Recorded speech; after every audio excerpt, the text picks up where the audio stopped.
आधारहीन और अशांति उत्पन्न करने की आशंका से अनर्गल बयान देने का प्रयास किया है, उसके ऊपर हम यह साफ करना चाहते हैं कि खड़गे जी, हां यह सच है कि भारतीय राजनीति में बहुत सारी चीजों का पटाक्षेप हो रहा है।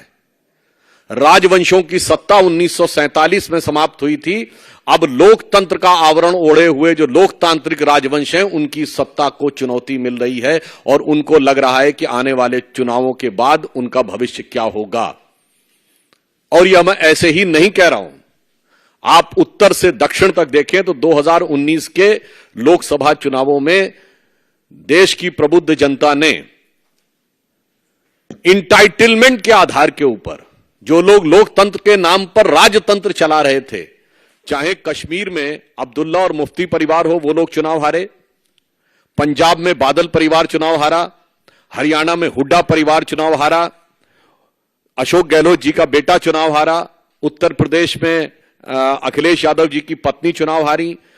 चौधरी अजीत सिंह और उनके बेटे चुनाव हारे, बिहार में लालू प्रसाद यादव जी की बेटी चुनाव हारी, फिर चाहे तेलंगाना में केसीआर जी की बेटी चुनाव हारी हो, अथवा परिवारवाद के सबसे बड़े प्रतीक श्री राहुल गांधी जी चुनाव हारे। तो खड़गे जी, यह सत्य है। जो आपको डर लग रहा है कि इसके बाद ये लोकतांत्रिक राजवंशों के लिए चुनाव का भ्रम जनता के सामने रखकर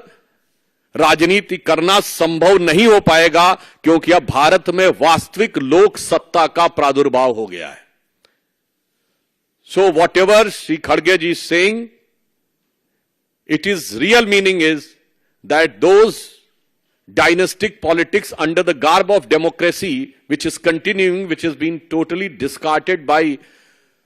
voter in the last election, now seems towards an eclipse, and the true emergence of true democracy is there in the offing, जिसमें भारत के सभी युवा